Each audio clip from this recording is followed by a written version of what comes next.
চলতি সপ্তাহে আসছে তরুণদের নতুন রাজনৈতিক দল, বাড়তে পারে শীর্ষ পদের সংখ্যা। নেতৃত্বের প্রতিযোগিতা থাকলেও বিভক্তি নেই দাবি নেতাদের। বছরের পর বছর ঘুরেও মিলছে না অবসর সুবিধা, কল্যাণ ট্রাস্টের টাকা ঝুলে আছে ৭৪,০০০ আবেদন। অর্থের সংকট বলছে কর্তৃপক্ষ, বন্ড ইস্যু করে সমাধানের চেষ্টা। ধুকে ধুকে চলছে পূর্বাঞ্চল রেলওয়ে, চাহিদার ১১৬টি ইঞ্জিনের বিপরীতে মিলছে মাত্র ৭২টি। বেশিরভাগই জরাজীর্ণ, ত্রুটিপূর্ণ, গুরুত্বপূর্ণ রুটে শিডিউল বিপর্যয়। এবং জার্মানির পার্লামেন্ট নির্বাচনে জয়ী রক্ষণশীল গণতান্ত্রিক দল সিডিইউ, ভরাডুবির পর পরাজয় মেনে নিলেন চ্যান্সেলর ওলাফ শলজ। আবারও জোট সরকার গঠনের সম্ভাবনা।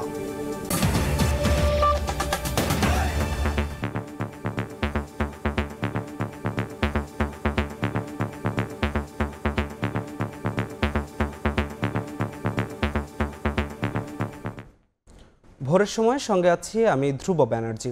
সংসদ কার্যকর করতে যত দেরি হবে চারিদিকে তত অস্থিরতা ছড়িয়ে পড়বে বলে সতর্ক করেছেন বিএনপির ভারপ্রাপ্ত চেয়ারম্যান তারেক রহমান। রোববার বিকেলে ঢাকা বার আইনজীবী ফোরামের ৩১ দফার কর্মশালায় আরও বলেন, দেশ অস্থির হলে কাজে আসবে না কোনো সংস্কারই।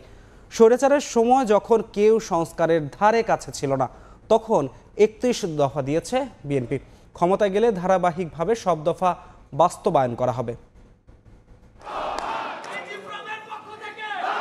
রাষ্ট্র সংস্কারে বিএনপির ৩১ দফা নিয়ে সারা দেশে চলছে প্রশিক্ষণ কর্মশালা। রোববার কর্মশালার আয়োজন করে ঢাকা বার আইনজীবী ফোরাম। এই বিষয়টি সম্পর্কে আমরা ভার্চুয়ালি যোগ দিয়ে বিএনপির ভারপ্রাপ্ত চেয়ারম্যান তারেক রহমান বলেন, রাজনৈতিক অস্থিরতা থাকলে কোনো সংস্কারই কাজে আসবে না। অন্তর্বর্তীকালীন সরকারের আমরা মনে করি মূল দায়িত্ব হচ্ছে রাজনৈতিক সিদ্ধান্ত গ্রহণ করতে সহযোগিতা করা। তারা সম্ভবত তাদের লক্ষ্য থেকে কিছুটা হলেও বিচ্যুত হচ্ছেন।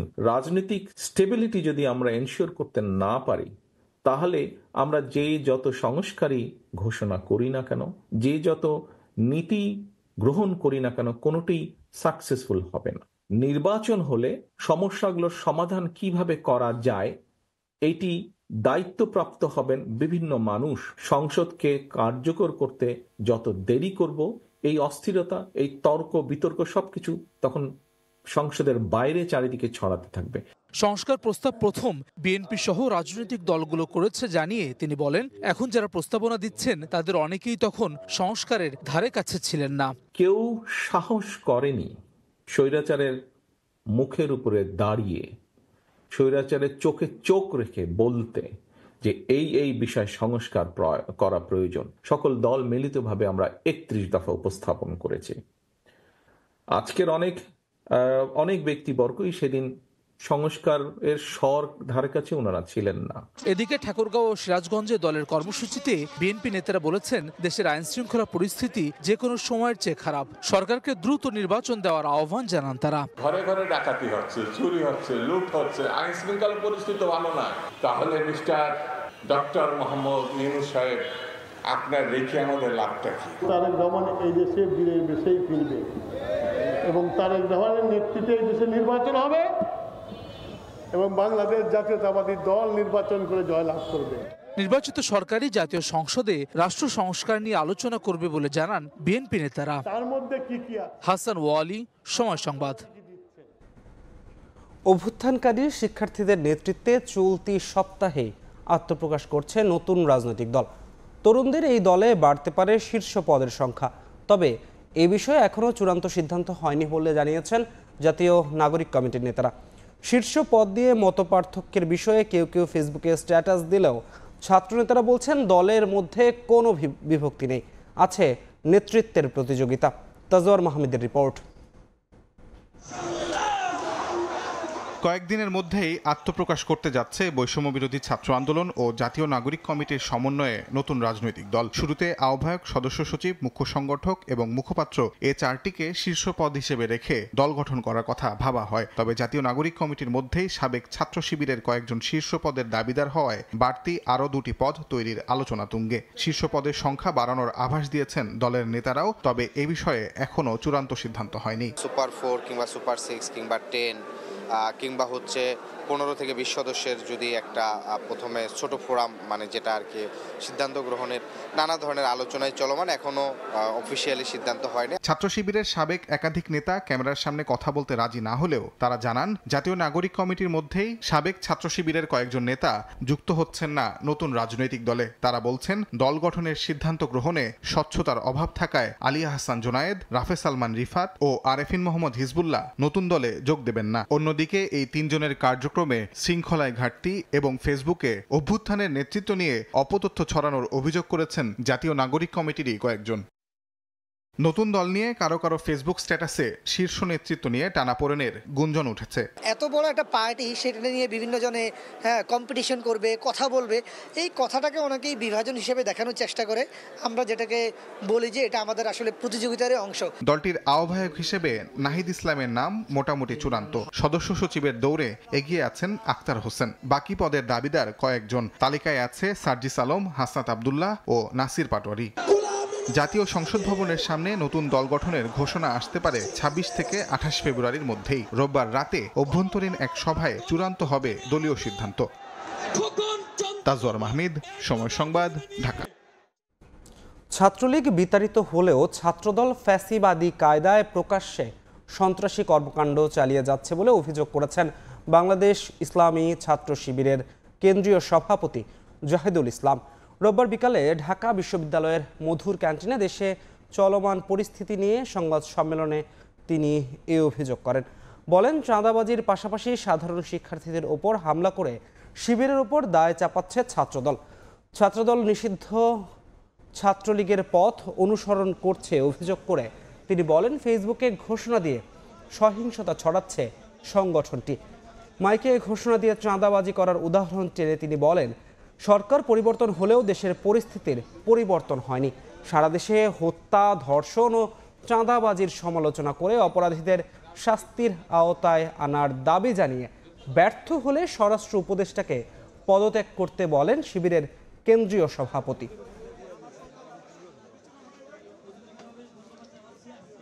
নিষিদ্ধ ছাত্রলীগ বাংলাদেশ থেকে বিতাড়িত হলেও দুর্ভাগ্যজনকভাবে আমাদের বন্ধুপ্রতিম ছাত্র সংগঠন ছাত্রদল তাদের পথ অনুসরণ করতে দেখা যাচ্ছে। বিভিন্ন ক্যাম্পাসে ছাত্রদল, ছাত্র শিবির সহ অন্যান্য ছাত্র সংগঠনকে অন্যায়ভাবে দমনের চেষ্টা করছে। শুধু তাই নয়, নিজেরা সন্ত্রাসী কায়দায় শিক্ষার্থীদের হামলা করে তার দায় উদ্দেশ্য প্রণোদিতভাবে ছাত্র শিবিরের উপর চাপিয়ে দিচ্ছে, যার প্রবক্তা ছিল নিষিদ্ধ ছাত্র সংগঠন ছাত্রলীগ। স্বরাষ্ট্র উপদেষ্টা ও প্রশাসনকে দেশের আইন শৃঙ্খলা পরিস্থিতি স্বাভাবিক করতে আরও সক্রিয় ভূমিকা পালন করার আহ্বান করছি, অথবা নিজেদের ব্যর্থতার দায় স্বীকার করে জাতির কাছে ক্ষমা চাওয়া অথবা পদত্যাগেরও আহ্বান করছি। আগে জাতীয় নির্বাচন নাকি স্থানীয় নির্বাচন? রাজনৈতিক অঙ্গনের এই বিতর্কে কমিশন জড়াবে না বলে জানিয়েছেন সিইসি। জুনের মধ্যে নির্ভুল ভোটার তালিকা তৈরি লক্ষ্য বলে জানালেন তিনি।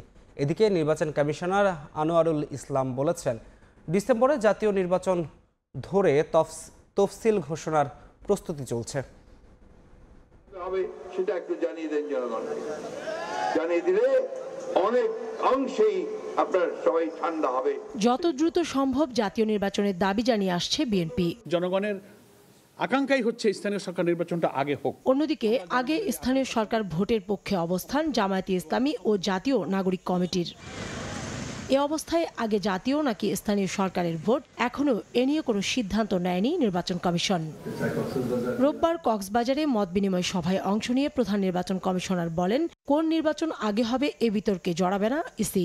জাতীয় নির্বাচন ডিসেম্বর আমরা সেইভাবে প্রস্তুতি নিচ্ছিলাম, আমাদের প্রস্তুতি আর যেই বিতর্কটা চলছে এই বিতর্কের মধ্যে আমরা কোনো পার্টি হতে চাই না। সিইসি আরও জানান, বর্তমানে 16 লাখ মৃত ভোটার থাকায় জুনের মধ্যেই নির্ভুল ভোটার তালিকা তৈরিতে কাজ করছে কমিশন। গত বৃহস্পতিবার পর্যন্ত যে ইনফরমেশন আমার কাছে আছে তাতে দেখেছি 51 লক্ষেরও অধিক ভোটারকে আমরা আইডেন্টিফাই করতে পেরেছি, যারা ভোটার হওয়ার যোগ্য হয়েছেন বেশ আগেই, কিন্তু ভোটার তালিকায় যাদের নাম নেই।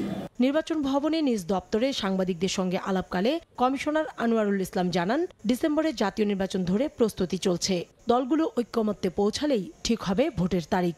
ডিসেম্বরকে সামনে রেখেই আমরা যাতে শিডিউল ডিক্লেয়ার করতে পারি সেই প্রস্তুতি আমরা নিচ্ছি। কারোর কোনো নির্দেশনা, ইনস্ট্রাকশন, ইনফ্লুয়েন্স এগুলোর ঊর্ধ্বে উঠে নির্বাচন কমিশন কাজ করছে।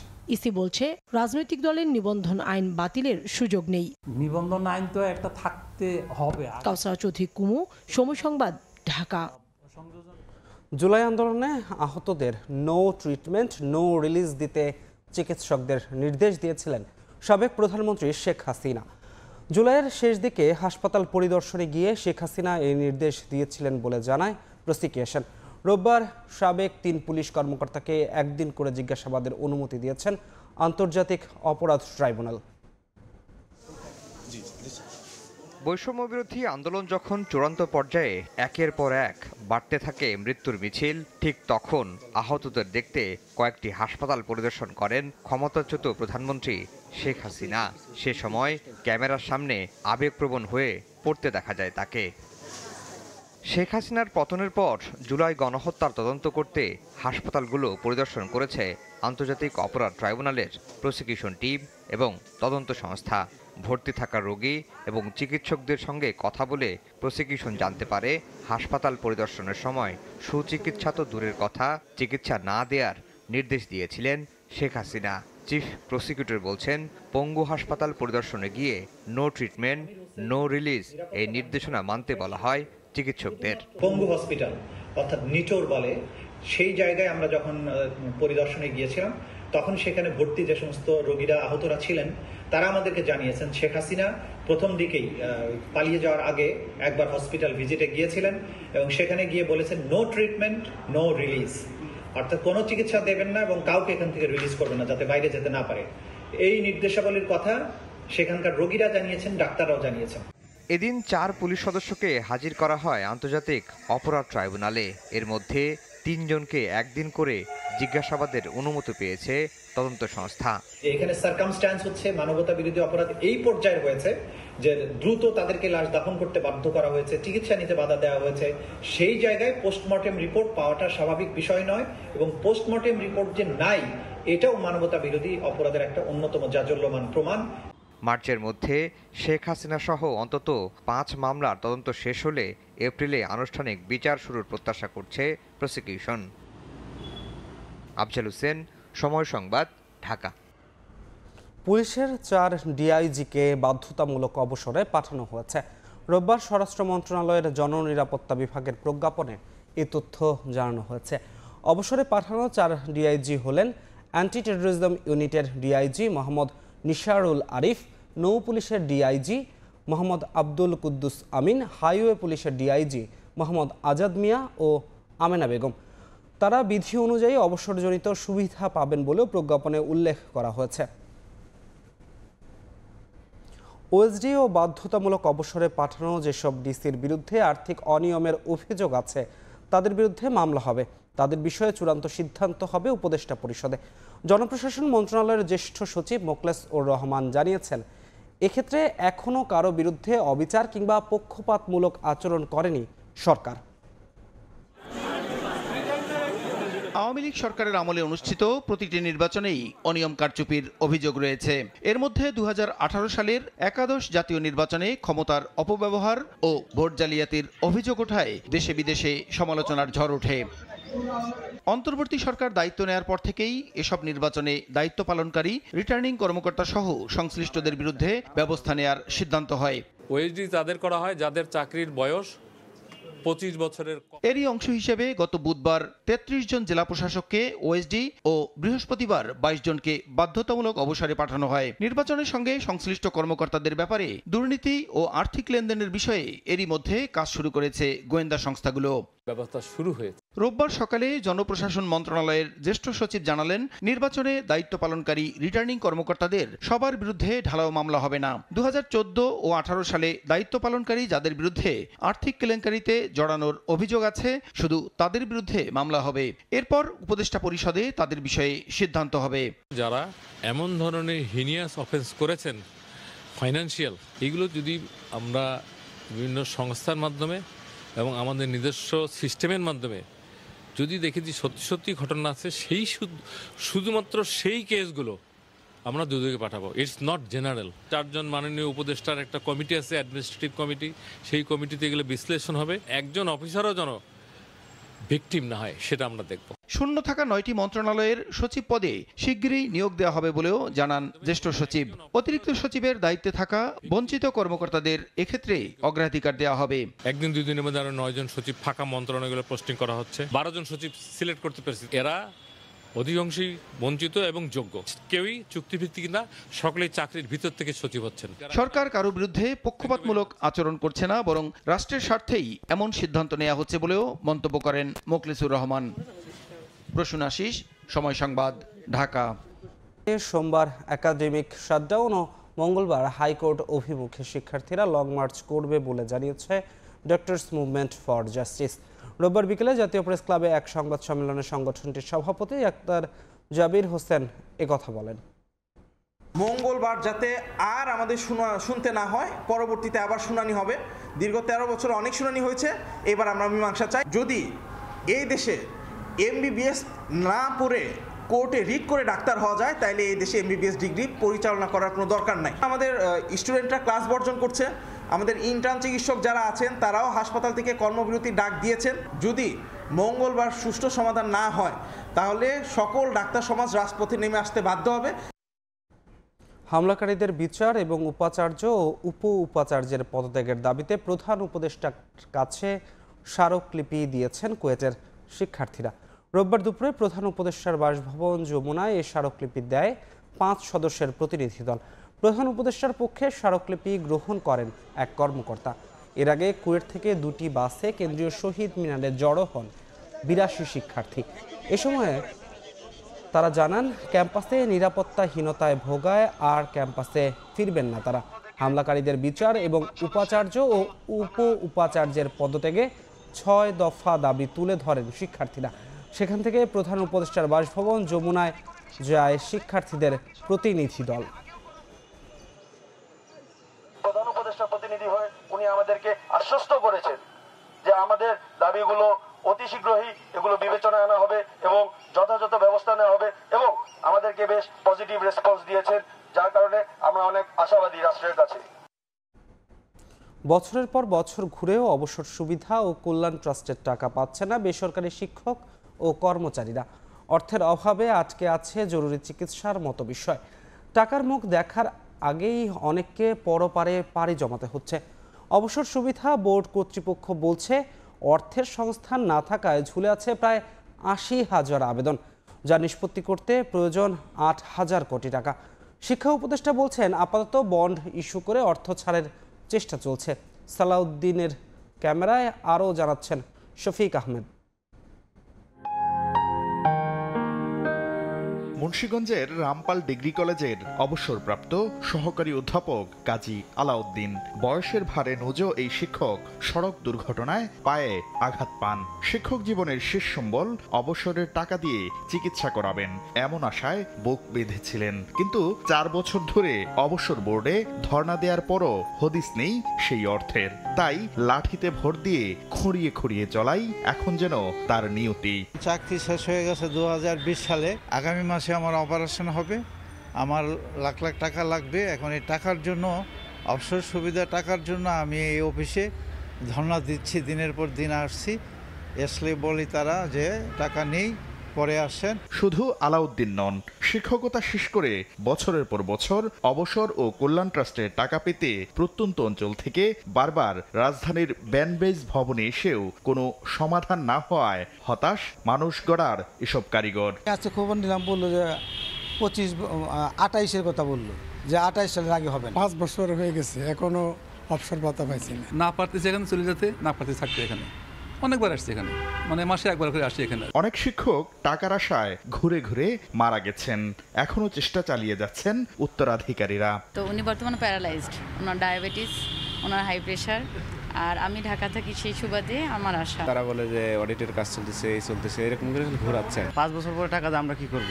ওনার টাকাটা উনি তো আর বুক করতে পারলো না। অনুসন্ধানে জানা যায় বোর্ডে ঝুলে আছে 38,000 আবেদন, আর কল্যাণ ট্রাস্টে অনিষ্পন্ন আবেদনের সংখ্যা 36,000। সব আবেদন নিষ্পত্তি করতে প্রয়োজন প্রায় 8,000 কোটি টাকা।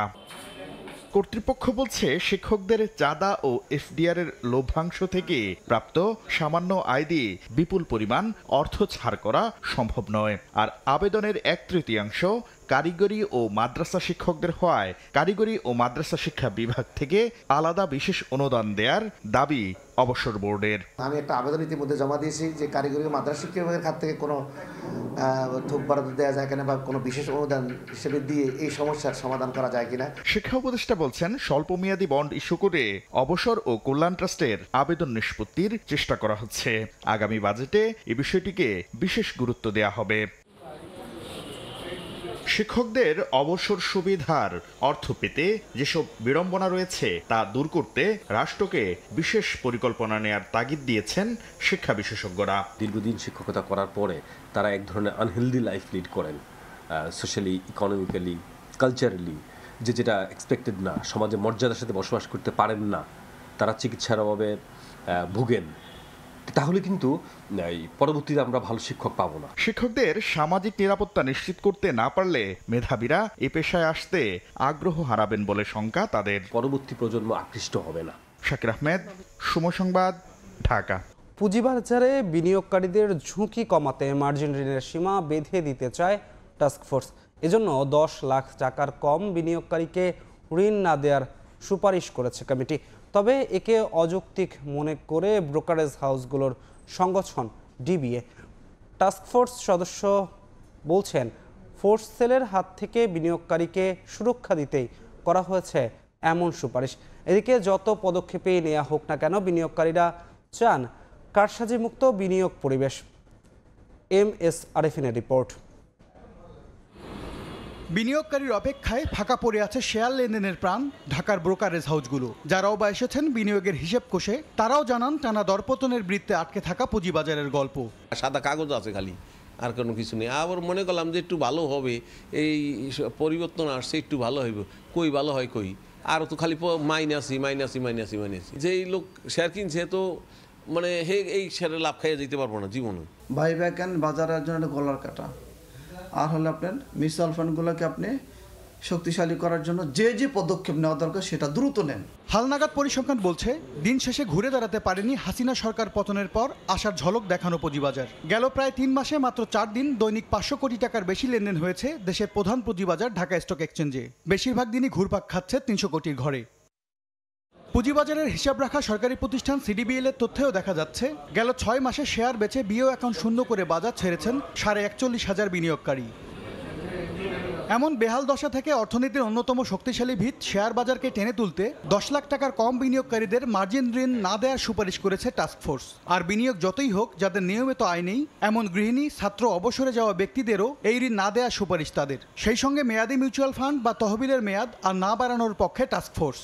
অনেকে যারা বাজারটা এভাবে বোঝে না, তাদের ক্যাপিটালের পরিমাণ কম থাকলে তার উপর যখন তারা মার্জিন নেয়, তখন যখন তারা বাজারের কারেকশন হয়, তখন তাদের দেখা যায় ফোর্স সেলে পড়ে যায়, তাদের বিরাট একটা ক্ষতির সম্মুখীন হয়ে যায়। একদিকে প্রতিষ্ঠানের মিউচুয়াল ফান্ডের ম্যানেজমেন্টটা যদি প্রপার থাকে, রিটেলারদের জায়গা থেকে যদি মার্জিন ঋণটা তারা প্রপারলি নেয়, এখন সামনে আমরা যেটা করতে চাচ্ছি, আইপিও ভ্যালুয়েশন এবং আইপিওতে যেসব শেয়ার বাজারে তালিকাভুক্ত হয় সেগুলোকে আমরা যাতে করে ভালো শেয়ারকে তালিকাভুক্ত করতে পারি, তার জন্য কাজ করছি। তবে ব্রোকারেজ হাউসগুলোর সংগঠন ডিবিএর দাবি, মার্জিন ঋণের লাগাম টানলে পুঁজিবাজারে আরও কমে যাবে বিনিয়োগ। স্টুডেন্ট, হাউস ওয়াইফ, এই ধরনের সার্টেন সেগমেন্ট অফ দ্য সোসাইটিকে রিকমেন্ড করা হয়েছে, সেটা আমরা অবশ্যই আমরা অপোজ করব। কারণ আমরা মনে করি যে আমাদের এখানে ইনভেস্টর ডেভেলপ করা is our one of the objective and prime responsibility. ইনভেস্টরকে যদি আপনার ডেভেলপ করতে হয় তাহলে আপনাকে ফ্যাসিলিটেট করতে হবে। টাস্কফোর্সে দেওয়া সুপারিশের ওপর আগামী 28 ফেব্রুয়ারি পর্যন্ত পুঁজিবাজার সংশ্লিষ্টরা মতামত দিতে পারবেন বলে জানিয়েছে শেয়ার বাজার নিয়ন্ত্রক সংস্থা বিএসইসি। MS আরিফিন, সময় সংবাদ। গ্যাসের দাম বাড়ালে দেশে আর শিল্প কারখানা হবে না বলে মনে করেন ব্যবসায়ীরা। দেশ জ্বালানি দুর্ভিক্ষের দিকে এগোচ্ছে বলে শঙ্কা বিশেষজ্ঞদের। বিইআরসি চেয়ারম্যান জানালেন, আগের সরকার গত 15 বছর নতুন কূপ খনন না করায় এ সংকট তৈরি হয়েছে। ভোলার গ্যাস দিয়ে সরকার স্বপ্ন দেখছে বলেও জানান তিনি। দাম বাড়ানোকে একটা পলিসি মানে আরাম একটা সলিউশন হিসাবে বেছে নিচ্ছেন। কোনো স্টাডি নাই, কোনো কিছু নাই, দাম করে একটা এই ঘোষণা আসে। শিল্প খাতে গ্যাসের দাম 1.5 গুণ বাড়ানোর প্রস্তুতি নিচ্ছে সরকার। নতুন শিল্পের জন্য 150% আর সম্প্রসারণে 50% জ্বালানি দাম বাড়ানোর প্রস্তাবে ক্ষুব্ধ ব্যবসায়ীরা। রোববার সকালে রাজধানীর একটি অভিজাত হোটেলে শিল্প খাতের প্রতিযোগিতায় জ্বালানির প্রভাব নিয়ে আয়োজিত সেমিনারে ব্যবসায়ীরা দাবি করেন, কারখানাগুলোতে এখনও নিরাপত্তা দিতে পারেনি সরকার। এর মাঝে গ্যাসের অযৌক্তিক দাম বাড়লে দেশে আর শিল্প স্থাপন হবে না। 269% has been increased last 5 years, এবং তারপরে যদি সাপ্লাই না থাকে তাহলে ইন্ডাস্ট্রিগুলির কি অবস্থা? আমরা কেউ আর ইন্ডাস্ট্রি করতে ইন্টারেস্টেড না। আন্তর্জাতিক বাজারে গিয়ে আমরা কোনো অবস্থাতেই কম্পিটিশনের টিকে থাকতে পারবো না। বেসরকারি গবেষণা প্রতিষ্ঠান পলিসি এক্সচেঞ্জ বাংলাদেশের তথ্য, আমদানি নির্ভর অর্থনীতিতে গ্যাসের দাম বাড়লে আরও চাপে পড়বে শিল্প খাত। ইম্পোর্টে গেলেই যেটা হচ্ছে আমাদের আবার সেই ফরেন কারেন্সি, আমাদের রিজার্ভ এবং ম্যাক্রো, সেটার উপর প্রেশার পড়ছে। উই আর লুকিং টুয়ার্ডস দুর্ভিক্ষ, জ্বালানি দুর্ভিক্ষর দিকে আমরা তাকাচ্ছি। জ্বালানি সংকটের কথা স্বীকার করে এনার্জি রেগুলেটরি কমিশনের চেয়ারম্যান বললেন, গেল 15 বছরে গ্যাস অনুসন্ধানের কোনো চেষ্টা হয়নি। আমরা গত 15 বছরে এক্সপ্লোরেশনে তেমন কিছুই খরচ করিনি। সংকট মোকাবেলায় ভোলার গ্যাস ঘিরে সরকার স্বপ্ন দেখছে বলেও জানান বিইআরসির চেয়ারম্যান। এনার্জি এক্সচেঞ্জে যুক্ত হওয়া যায়। জিনাতারা যশোয়া, সময় সংবাদ, ঢাকা। আগামী বছর থেকে ব্যক্তি শ্রেণীর আয়কর রিটার্ন অনলাইনে জমা দিতে হবে। কর্পোরেট ট্যাক্সও একই প্রক্রিয়ায় দেওয়া যাবে বলে জানিয়েছেন এনবিআর চেয়ারম্যান আব্দুর রহমান খান। এদিকে বিনিয়োগ উন্নয়ন বোর্ড বিডা চেয়ারম্যান বলছেন, ইতিবাচক ধারায় ফিরছে অর্থনীতি। বিনিয়োগের ক্ষেত্রে নেতিবাচক বিষয়গুলো সমাধানে কাজ চলছে বলেও জানান তিনি। আন্তর্জাতিক বাণিজ্য প্রক্রিয়া যত সহজ হয়, সময় তত কম লাগে। এতে খরচ কমে লাভবান হয় একটি দেশ। পাশাপাশি ওই দেশের সঙ্গে বাণিজ্যে আগ্রহ দেখায় অনেকে। কনসিডার করবে ইন্সপেকশন করার জন্য। তাই বাণিজ্য সহজ ও আধুনিকায়নে আগামী 4 বছরের জন্য শুল্কের কৌশলগত পরিকল্পনা গ্রহণ করেছে সরকার। এর প্রকাশনা অনুষ্ঠানে বিডা চেয়ারম্যান জানান, রপ্তানি আয়সহ নানা খাতে ইতিবাচক ধারা ফিরছে।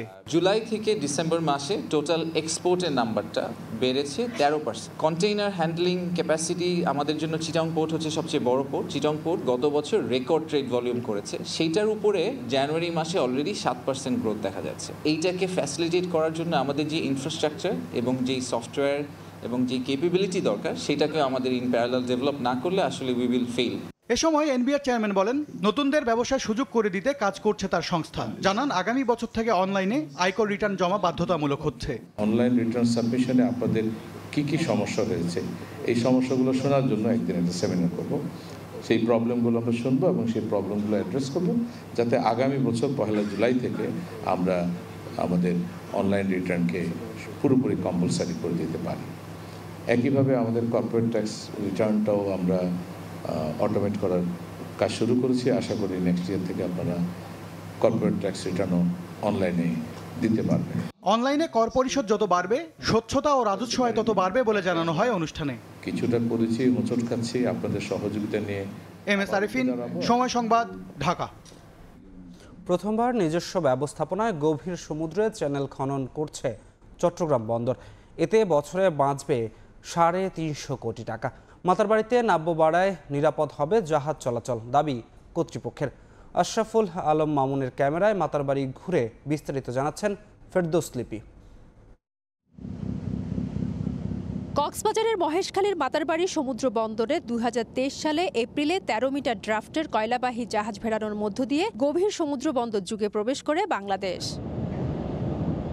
গভীর এই সমুদ্র বন্দরে 14.3 কিলোমিটার দীর্ঘ কৃত্রিম চ্যানেল নির্মাণ করে কয়লা বিদ্যুৎ প্রকল্পের আওতায় পাওয়ার জেনারেশন কোম্পানি বাংলাদেশ। 2023 সালের সেপ্টেম্বরে সেটি চট্টগ্রাম বন্দর কর্তৃপক্ষের কাছে হস্তান্তর করা হয়। তবে নির্মাণের 2 বছরের মধ্যে চ্যানেলের বিভিন্ন জায়গায় পলি জমতে শুরু করে। কোথাও কোথাও পানির গভীরতা নেমে এসেছে 10 মিটারে।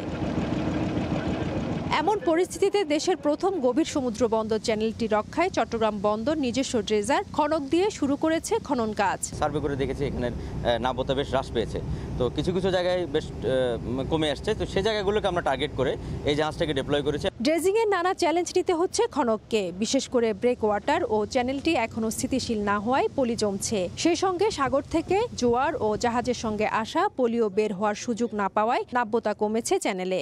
এখানে মাটিটা সাধারণত কাদা মাটি, বাট কর্ণফুলী চ্যানেলের মাটিটা বালি মাটি, তো ওই মাটিটা খুব সহজে উঠে যায়, বাট এই মাটিটা উঠাতে একটু টাইম লাগে। তো এই জিনিসগুলো চ্যালেঞ্জ আছে, আশা করি এগুলো যতদিন যাবে ততদিন সবাই আমরা অভ্যস্ত হয়ে যাব। 2016 সালে মাতারবাড়ি কয়লা বিদ্যুৎ প্রকল্প হাতে নেয় সরকার। জাইকার অর্থায়নে এই প্রকল্প বাস্তবায়নে বঙ্গোপসাগর থেকে মাতারবাড়ি পর্যন্ত 14.3 কিলোমিটার দীর্ঘ, 16 মিটার গভীরতা এবং 250 মিটার চওড়া এই চ্যানেল নির্মাণ হয় বিদ্যুৎ প্রকল্পের আওতায়। ফেরদৌস লিপি, সময় সংবাদ, চট্টগ্রাম। ভয়াবহ ইঞ্জিন সংকটের মুখে অনেকটা জোড়াতালি দিয়ে চলছে রেলওয়ে পূর্বাঞ্চলের রেল যোগাযোগ। প্রতিদিন যাত্রী পরিবহনের পাশাপাশি জ্বালানি তেল, কন্টেনার এবং সার পরিবহনের জন্য 116টি ইঞ্জিন প্রয়োজন হলেও বরাদ্দ মিলছে মাত্র 72টি। এর মধ্যে অর্ধেকের বেশি ইঞ্জিন জরাজীর্ণ এবং ত্রুটিপূর্ণ। এ অবস্থায় চট্টগ্রাম, সিলেট ও ময়মনসিংহের মতো গুরুত্বপূর্ণ রুটের ট্রেনের শিডিউল বিপর্যয় হচ্ছে। শাখাউচ্চিপুর ক্যামেরায় বিস্তারিত জানাচ্ছেন কমল দেব। চট্টগ্রামের পাহাড়তলী ওয়ার্কশপে মেরামতের জন্য ইঞ্জিনের এই আসা যাওয়া বলে দিচ্ছে কতটা ইঞ্জিন সংকটে ঢুকছে পূর্বাঞ্চল। রক্ষণাবেক্ষণ কিংবা বিরতি নেওয়ার কোনো সুযোগ নেই। ত্রুটি সারিয়েই ইঞ্জিনগুলোকে যাত্রীর পাশাপাশি পণ্য পরিবহনের জন্য ছুটতে হচ্ছে, অথচ যাত্রা শেষে নির্দিষ্ট সময় পর্যন্ত ইঞ্জিনগুলোকে বিরতিতে রাখতে হয়। লোকোমোটিভের কারণে ট্রেন শিডিউল বিপর্যয় হচ্ছে, সময় মতো ট্রেনগুলো তার প্রারম্ভিক স্টেশন থেকে ছাড়তে পারতেছে না। আবার দেখা গেছে যে প্রারম্ভিক স্টেশন থেকে ছাড়ার পরে মাঝামাঝি যাওয়ার পরে ইঞ্জিন ট্রাবল দেয়। রেলওয়ে পূর্বাঞ্চলে যাত্রী ও পণ্য পরিবহন স্বাভাবিক রাখতে প্রতিদিন অন্তত 116টি ইঞ্জিনের প্রয়োজন। তার বিপরীতে ইঞ্জিনের বরাদ্দ মিলছে মাত্র 70 থেকে 72টি। সবচেয়ে বেশি সংকট যাত্রী পরিবহনের ইঞ্জিনে। প্রয়োজনীয় 72টির বিপরীতে মিলছে 53টি। এছাড়া জ্বালানি তেল, কন্টেনার এবং সার পরিবহনের জন্য 14টি ইঞ্জিন দরকার হলো এই মুহূর্তে বরাদ্দ পাওয়া যাচ্ছে 5 থেকে 6টি। অবশ্য স্টেশন ও ডিপোতে ট্রেন শান্টিংয়ের জন্য 12 থেকে 13টি ইঞ্জিন সার্বক্ষণিক প্রস্তুত রাখতে হয়। সেখানেও রয়েছে ইঞ্জিন সংকট। মেনটেন্সের কারণে যথাযথভাবে বাজেটও পাওয়া যাচ্ছে না। যে স্পেয়ার পার্টস আপনারা জানেন, এগুলো আমরা দেশের বাইরে থেকে ফরেন মাল এগুলো সংগ্রহ করতে সময় লাগে 1 থেকে 1.5 বছর, 2 বছর সময় লাগে। কিন্তু যথাযথভাবে বাজেট না পাওয়ার কারণে এই কাঙ্ক্ষিত স্পেয়ার না পাওয়ায় এই অবস্থার সৃষ্টি হয়েছে। ইঞ্জিন সংকটের মুখে ঢাকা চট্টগ্রাম এবং চট্টগ্রাম কক্সবাজার রুটের ট্রেনগুলো জোড়াতালে দিয়ে চালানোর চেষ্টা করা হলো। ভোগান্তিতে পড়েছে চট্টগ্রাম থেকে সিলেট এবং ময়মনসিংহ রুটের যাত্রীরা। বিশেষ করে প্রয়োজনীয় ইঞ্জিন না পাওয়ায় এসব রুটের ট্রেনগুলোকে কিছুটা বিলম্বে ছাড়তে হচ্ছে। কমিউটার এবং লোকাল ট্রেনগুলো চলছে ধুকে ধুকে। যে ইঞ্জিনটা দিলে যে সিলেট থেকে ট্রেন কাজ করে আসছে, ওই ইঞ্জিনটা আবার রিপেয়ার হওয়ার পরে, মেনটেন্স হওয়ার পরে আবার সিলেটের উদ্দেশ্যে যায়। এই জন্য কিছুটা সময় বিলম্ব। রেলওয়ে পূর্বাঞ্চলের প্রতিদিন 250-এর বেশি যাত্রীবাহী আন্তনগর, কমিউটার, জ্বালানি তেল, কন্টেনারবাহী ট্রেন চলাচল করছে। প্রয়োজনীয় ইঞ্জিন না পাওয়ায় কন্টেনারবাহী ট্রেন চলাচলও অনেকটা কমে গেছে। অনেকটা জোড়াতালে দিয়ে চলছে রেলওয়ে পূর্বাঞ্চলের রেল চলাচল। ইঞ্জিন সংকট এতটাই প্রকট, চাহিদার অর্ধেকও পাওয়া যাচ্ছে না। আর তাই রেলওয়ের ওয়ার্কশপগুলিতে নষ্ট হয়ে যাওয়া ইঞ্জিন মেরামত চলছে দ্রুতলয়ে। শুধুমাত্র রেলের বহর যুক্ত করতে এই পাহাড়তলী ওয়ার্কশপে একযোগে মেরামত করা হচ্ছে 31টি ইঞ্জিন। দম ফেলার সময় পাচ্ছেন না এখানকার কর্মকর্তা কর্মচারীরা। রেলওয়ের পাহাড়তলী ওয়ার্কশপ থেকে কমল দে, সময় সংবাদ। ক্ষমতার প্রভাব খাটিয়ে অবৈধ সম্পদ গড়ায় দুদকের মামলায় জড়ালেন বিগত সরকারের আরও 2 মন্ত্রী, এমপি। রোববার দুপুরে সংস্থাটির মহাপরিচালক আক্তার হোসেন সংবাদ সম্মেলনে এ তথ্য নিশ্চিত করেন। তিনি জানান, সাবেক যুব ও ক্রীড়া প্রতিমন্ত্রী জাহিদ আহসান রাসেলের বিরুদ্ধে 3 কোটি 65 লাখ টাকার অবৈধ সম্পদ অর্জন এবং 17 কোটি 50 লাখ টাকার সন্দেহজনক লেনদেনের প্রমাণ পেয়েছে দুদক। এদিন বরিশাল 2 আসনের সাবেক এমপি শাহে আলম তালুকদারের বিরুদ্ধেও 1 কোটি 78 লাখ টাকার অবৈধ সম্পদ ও 25 কোটি টাকার সন্দেহজনক লেনদেনের অভিযোগে আরও একটি মামলা করেছে দুদক।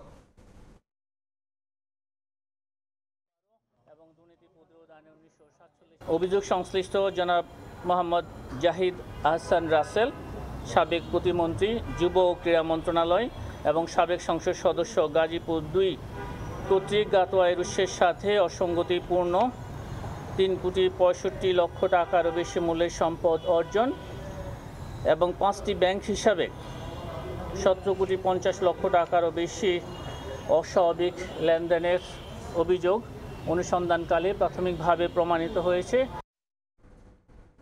বরিশাল বিভাগ জুড়ে গ্রাম আদালতের কার্যক্রমে অনেকটাই ভাটা পড়েছে। গণঅভ্যুত্থান পরবর্তী বেশিরভাগ ইউনিয়নে চেয়ারম্যানরা আত্মগোপনে আর সরকারের যথাযথ পৃষ্ঠপোষকতার অভাবে এমন দুরবস্থা বলছে স্থানীয়রা। তবে অন্তর্বর্তী সরকার গ্রাম আদালতকে সক্রিয় করতে নানা পদক্ষেপ নিয়েছে জানিয়েছেন সংশ্লিষ্টরা। বিস্তারিত অপূর্ব রিপোর্টে। সাইনবোর্ড বা দেয়ালে নাম ছাড়া আর কিছুই নেই ঝালকাঠির বেশিরভাগ গ্রাম আদালতে। এজলাস, চেয়ার টেবিল সহ আসবাবপত্র থাকলেও তা অলস পড়ে আছে। জেলার 32টি ইউনিয়ন পরিষদেরই প্রায় একই অবস্থা। ইউনিয়ন পরিষদে বিচার সালিসির মাধ্যমে গ্রামের মানুষের বিবাদ মেটানোর কথা থাকলেও তা হচ্ছে চায়ের দোকান কিংবা প্রভাবশালীদের বাসাবাড়িতে। তবে বেশিরভাগ ক্ষেত্রেই সমাধান না মেলায় থানা কিংবা জেলা আদালতেই গড়াচ্ছে মামলা মোকদ্দমা। চায়ের দোকানে মানুষ আদালত বয়, বাড়িতে আদালত বয়, ঘাটে পথে আদালত বয়, কিন্তু যেখানে হওয়ার কথা এটা সেইখানেই হয় না। বরগুনা সদরের গৌরীচন্না ইউনিয়নে বসেছে গ্রাম আদালতের কার্যক্রম। ভুক্তভোগীদের নিয়ে মামলা নিষ্পত্তিতে বসেছেন ইউপি চেয়ারম্যান ও সদস্যরা। তবে এমন চিত্র জেলার সব ইউনিয়নে চোখে পড়ে না। সংশ্লিষ্টরা বলছেন, জেলার অধিকাংশ গ্রাম আদালত এখন নিষ্ক্রিয়। দেশের পরিবর্তিত পরিস্থিতিতে চেয়ারম্যান ও সদস্যরা কর্মস্থলে অনুপস্থিত থাকায় বিঘ্নিত হচ্ছে বিচার ব্যবস্থা।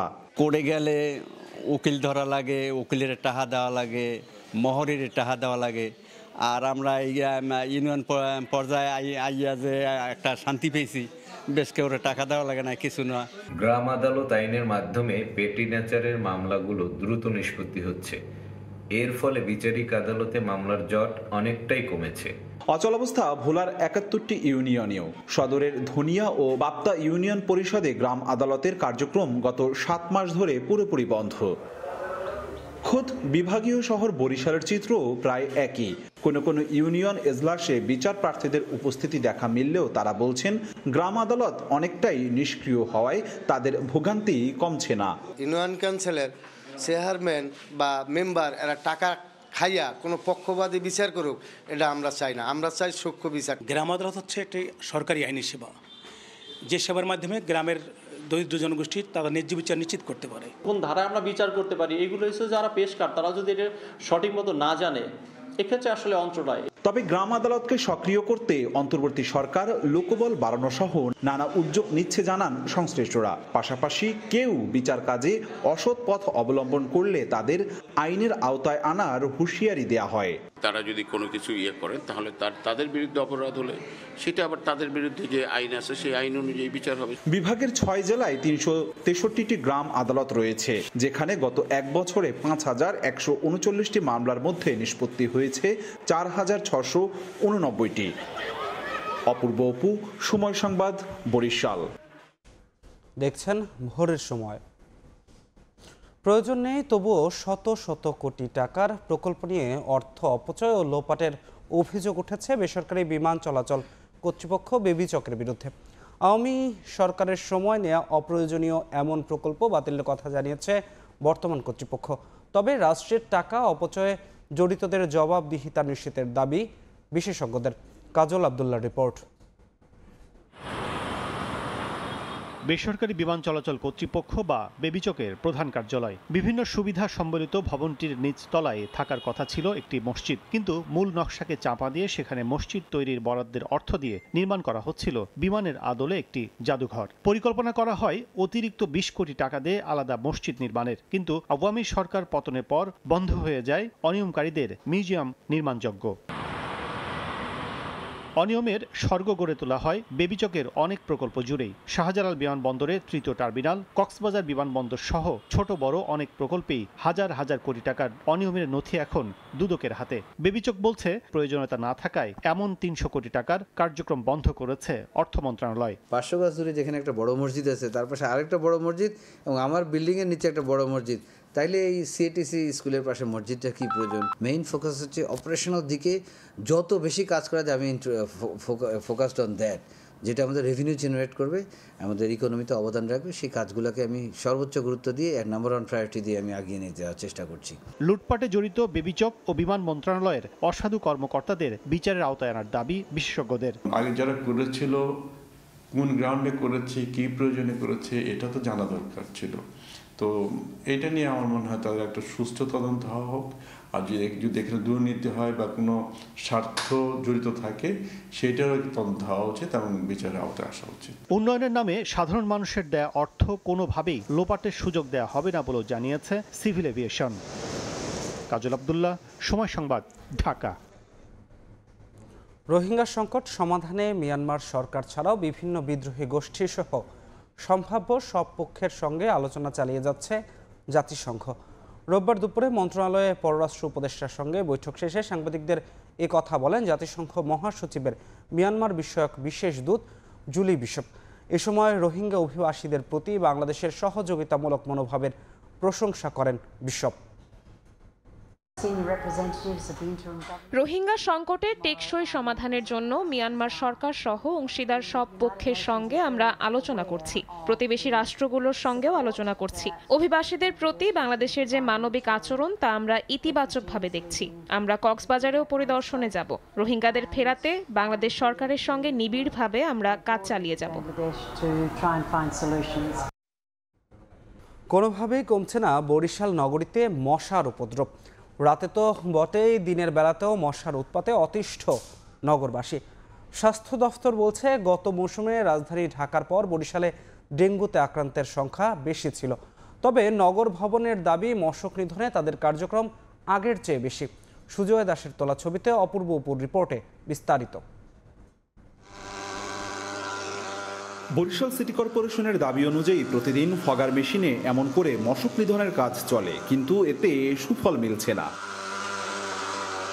মশার উপদ্রবে অতিষ্ঠ নগরবাসী। তারা বলছেন রাতে কিংবা দিনে মশার যন্ত্রণা থেকে নিস্তার মিলছে না। 58 বর্গ কিলোমিটারের মহানগরীর 30টি ওয়ার্ডেই বেড়েছে মশার উৎপাত। এ থেকে বাঁচতে দিনেও কয়লা জ্বালিয়ে রাখতে হচ্ছে। সময় মতো ময়লা আবর্জনা না সরানোয় জন্ম নিচ্ছে মশার লার্ভা।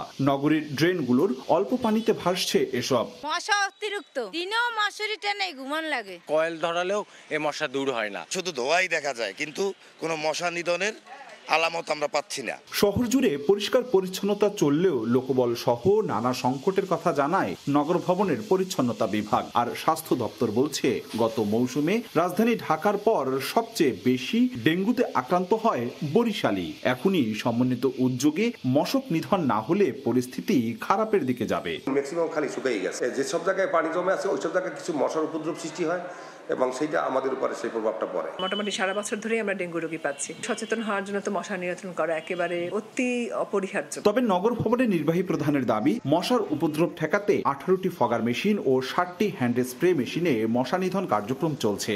এছাড়া ওষুধের কার্যকারিতা দেখতে সিটি কর্পোরেশনের 4 জন চিকিৎসক মাঠ পর্যায়ে কাজ করছেন। সপ্তাহে একদিনের জায়গায় হয়তো 5 দিন বা 4 দিন তাদের সাথে পরামর্শক্রমে আমরা আরো এই মাত্রাটা বাড়িয়ে দেব। সিটি কর্পোরেশনের স্বাস্থ্য দপ্তরের দাবি ওষুধ প্রয়োগে মশার 90% লার্ভা নিধন হচ্ছে। গত বছর বরিশাল জেলায় মশাবাহিত ডেঙ্গু রোগে আক্রান্ত হয় প্রায় 2500 মানুষ। এর মধ্যে শের-ই-বাংলা মেডিকেল কলেজ হাসপাতালে ভর্তি থাকা অবস্থায় মৃত্যু হয় 45 জনের। অপূর্ব অপু, সময় সংবাদ, বরিশাল। বরগুনার আমতলী পৌর শহরের বর্জ্য ফেলা হচ্ছে পায়রা নদীতে।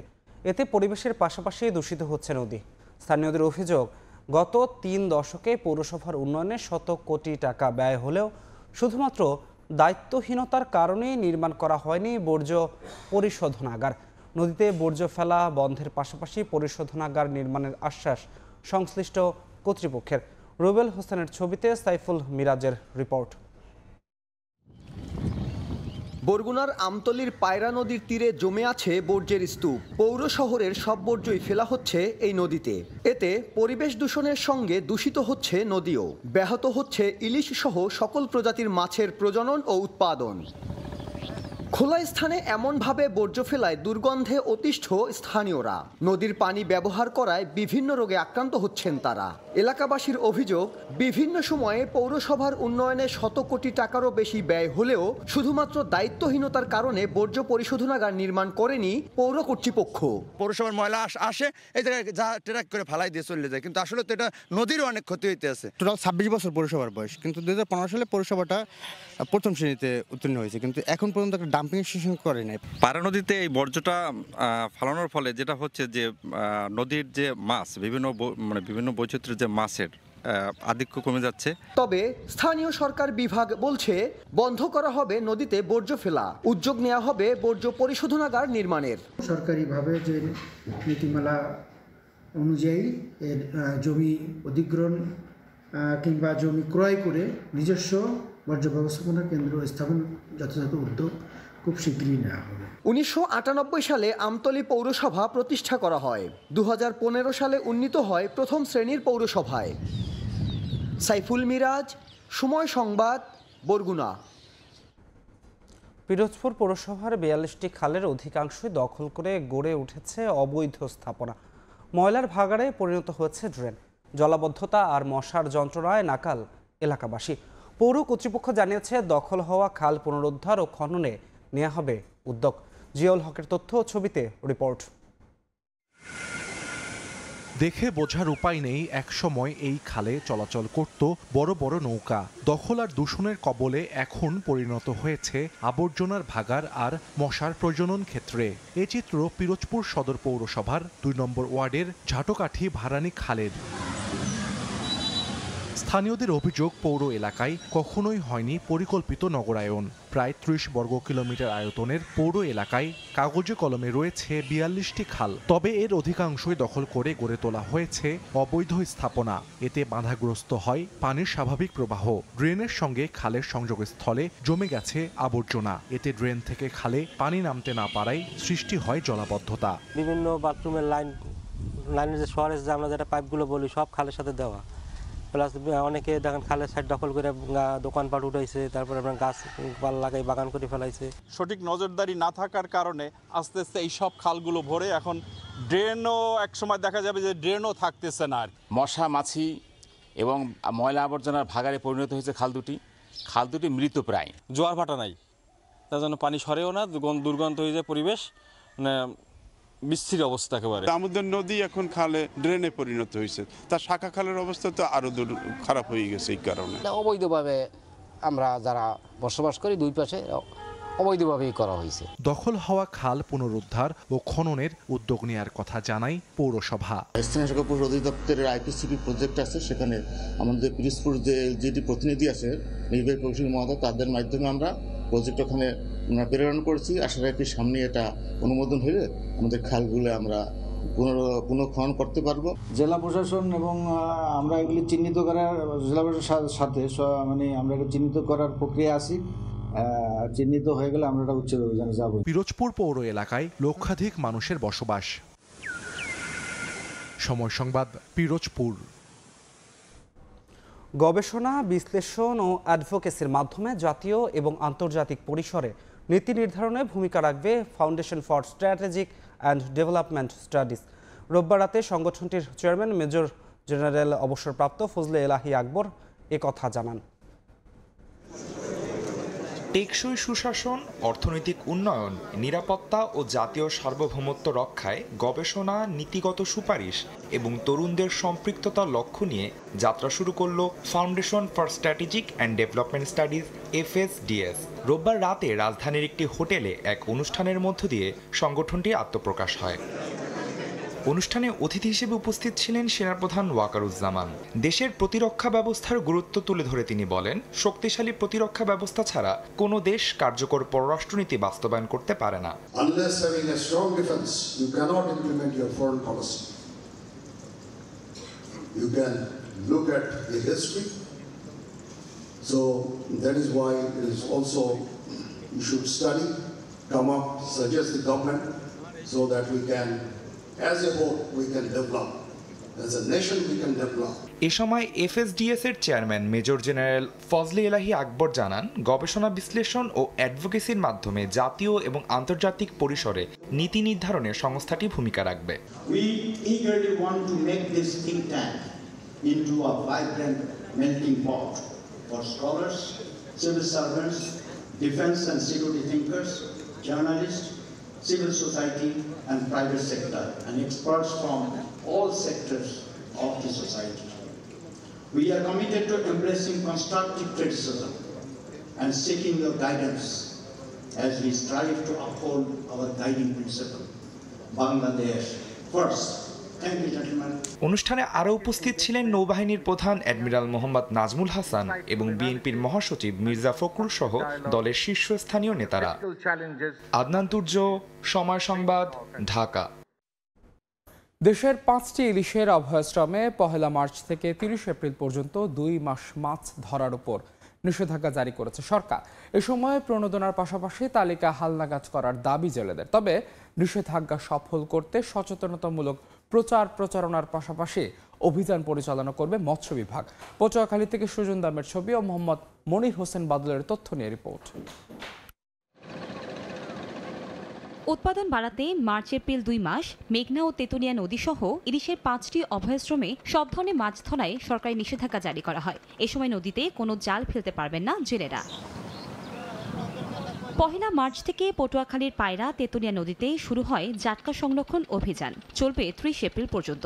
ইলিশের অভয়াশ্রম রক্ষায় নিষেধাজ্ঞা পালনে ইতিমধ্যে ঘাটে ফিরেছে অসংখ্য জেলে নৌকা ও ট্রলার। নিষেধাজ্ঞার কারণে বেকার হয়ে পড়েন তারা। জেলেরা বলছেন, গত কয়েক বছর ধরে জ্বালানি তেল সহ বাজারে নিত্যপণ্যের দাম বৃদ্ধির পাশাপাশি আশানুরূপ মাছ না পাওয়ায় ধার দেনায় জর্জরিত তারা। এদিকে নিষেধাজ্ঞা চলাকালীন প্রতি মাসে জেলেদের 40 কেজি হারে চাল দেওয়ার কথা থাকলেও নানা জটিলতায় তা জোটেনি প্রকৃত জেলের ভাগ্যে। তালিকা হালনাগাদের দাবি তাদের। আমরা ঠিকমতো জাল বাইতে পারি না, মাছ ধরতে পারি না, তারপর কিস্তি বা দাস আমাদের সেগুলো ঠিকভাবে দিতে পারি না। কিস্তির জন্য আসলে আমরা পালাই থাকি। চাউল পায় যা টাকা আছে আর চাউল পায়, আমরা জেলে ঠিক মতন চাউল পাই না। অনেক জাইলারা এভাবে কষ্টে ওরা চলে গেছে, যা মাছ ধরিয়াও চলতে পারে না সংসার। সরকারে যে আমাকে যে আবেদন যে জেলে হ্যারে যে চাল দেওয়া হোক, আর যে জেলে নাই হ্যার নাম বাত হয়ে যায়। এদিকে অভিযান সফল করতে সচেতনতামূলক প্রচারণা চালাচ্ছে মৎস্য বিভাগ। নিষেধাজ্ঞাকালীন কর্মহীন প্রায় 65,000 জেলেকে প্রণোদনার খাদ্য সহায়তা দেওয়া হবে বলে জানান মৎস্য কর্মকর্তা। আমরা প্রত্যাশা করছি যে বিগত সময়ের মতো 64,771 জেলেদের পরিবারের জন্য ভিজিএফ সহায়তা আসবে। আমাদের এই অঞ্চলের যে জেলে সম্প্রদায় রয়েছে তাদের যে নিবন্ধন কার্যক্রম, এটা আমরা হালনাগাদকরণের কাজ আমরা ইতিমধ্যে হাতে নিয়েছি। জেলায় নিবন্ধিত জেলে রয়েছেন 79,279 জন। সময় সংবাদ, পটুয়াখালী। দীর্ঘদিন ধরে নাগরিক সুবিধা বঞ্চিত ঝালকাঠি পৌরসভার সুতালড়ি এলাকার বাসিন্দারা। তাদের দাবি, গত 15 বছরে নিয়মিত পৌর কর পরিশোধ করা হলেও অজানা কারণে এলাকায় হয়নি কোনো উন্নয়ন। বিভিন্ন প্রকল্পের মাধ্যমে এলাকার উন্নয়নের আশ্বাস পৌর কর্তৃপক্ষের। পলাশয়ের তথ্য, শামীম হোসেনের ছবিতে রিপোর্ট।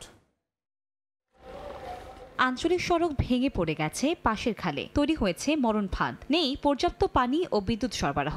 এলাকার অনেক স্থানে খাল পারাপারে এখনো ভরসা বাঁশের সাঁকো। একটু বৃষ্টিতে অনেক এলাকায় তৈরি হয় জলাবদ্ধতা, অথচ অন্য এলাকার মতোই নাগরিকদের নিয়মিত পরিশোধ করতে হচ্ছে পৌরকর। এ চিত্র ঝালকাঠি পৌর এলাকার 3 নম্বর ওয়ার্ডের সুতালড়ি এলাকার।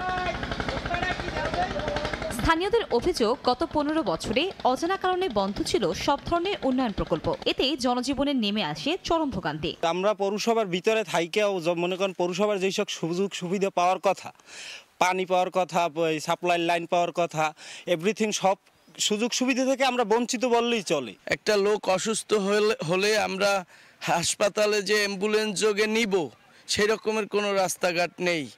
আমাদের রাস্তা খালের গর্ভে বিলীন হয়ে যাচ্ছে। বর্তমান যে সরকার আছে সেই সরকারের কাছে জোরালো দাবি জানাচ্ছি যাতে আমাদের ঝালকাঠি পৌর এলাকার 3 নং ওয়ার্ডের এই রাস্তাটা অতি দ্রুতভাবে এই রাস্তাটার কাজ করে।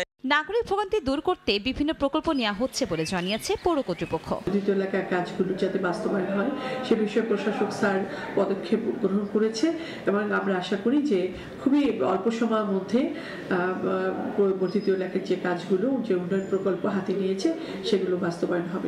ঝালকাঠি পৌরসভার সুতালড়ি এলাকায় প্রায় 10,000 মানুষের বসবাস। সময় সংবাদ, ঝালকাঠি। দীর্ঘ 17.5 বছর কারাভোগের পর নিজ জেলা নেত্রকোনায় গেলেন সাবেক স্বরাষ্ট্র প্রতিমন্ত্রী মোহাম্মদ লুৎফুজ্জামান বাবর। রোববার বিকেলে ঐতিহাসিক মোক্তারপাড়া মাঠে তাকে গণসংবর্ধনা দেওয়া হয়। প্রিয় নেতাকে পেয়ে নেতাকর্মীদের মাঝে বিরাজ করে উৎসাহ উদ্দীপনা। শহরের ঐতিহাসিক মোক্তারপাড়া মাঠটি জনসভায় রূপ নেয়। নেতার আগমনকে কেন্দ্র করে বিভিন্ন উপজেলা সহ ইউনিয়ন পর্যায় থেকে দলে দলে নেতাকর্মী মিছিল নিয়ে আসে।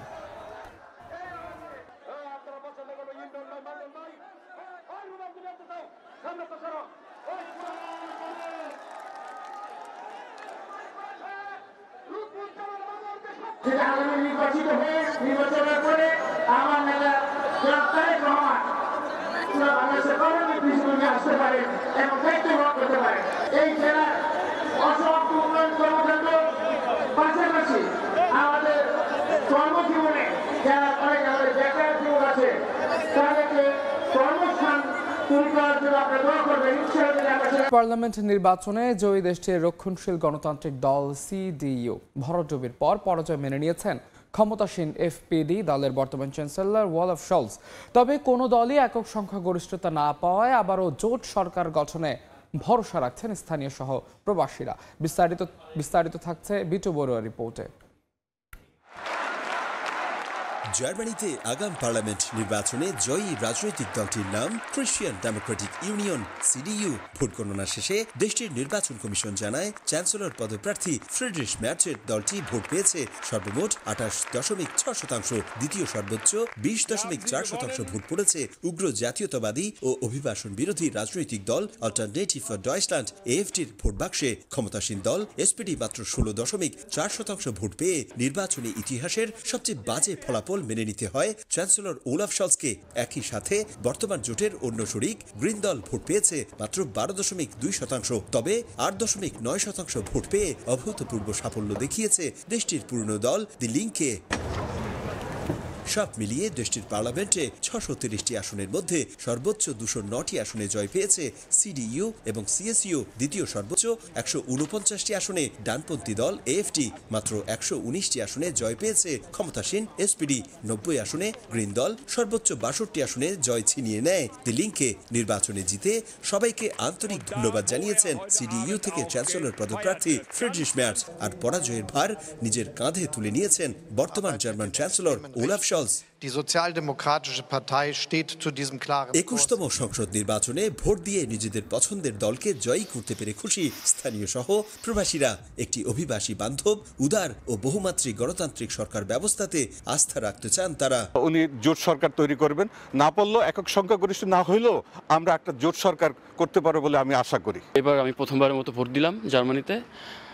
আমার প্রথম ভোটটা আমি সিডিউকে দেই এবং সেকেন্ড ভোটটা আমি এসপিডিকে দেই। আমি আশা করি এই দুইটা দলই জার্মানিতে ভালো কিছু করতে পারবে। একজন প্রবাসী ব্যবসায়ী হিসাবে আমরা চাই যে সরকারই আসুক তার হতে হবে একজন প্রবাসী বান্ধব এবং গণতান্ত্রিক সরকার।